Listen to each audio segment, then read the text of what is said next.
What's going on YouTube? My name's Alex, and this is Ask the Cheese Gaming. I am on a quest to review every single racing game for the Nintendo 64. In this week's video game review, I wanted to take a look at Top Gear Overdrive, which was developed by Snowblind Studios, published by Kemco with a North American release date of November 1998. Top Gear Overdrive is the sequel port to Top Gear Rally and is an arcade-style racing game.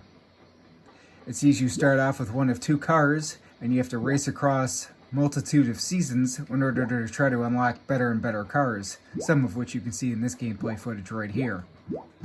The better you race, the more money you get, and then the more you could power up and upgrade your cars for later on in the game. You race across 5 seasons with a whole whopping 6 courses. That's not good. The 2 game modes in this game are either Championship mode, where you try to race and get better and better cars, Versus mode? That's even worse. No time trial mode? No way to see your staff ghost?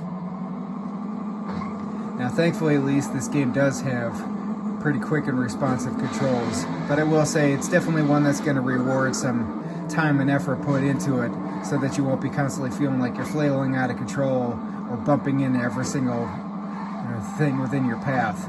So it definitely requires a bit of track memorization. If I have one pet peeve about this game, it's that far too often the gravity in this game is just so wonky. You'll go sailing through the air and then just immediately crash and burn. And speaking of the crashing and burning, let's touch briefly on the music and sound effects.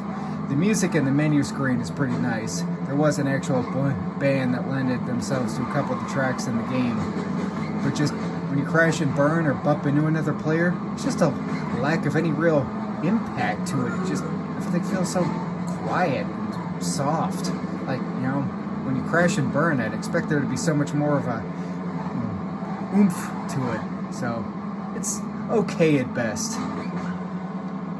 It should be noted that a budget arcade-style racing game, this most definitely is. In some ways, it's better than its predecessor, and in some ways, it's worse. Like I was just mentioning about the crashing and burning, it just lacks any real impact. You're definitely going to want to learn where a lot of the shortcuts are, because let me say, the computer in this game is cutthroat as hell. So, next,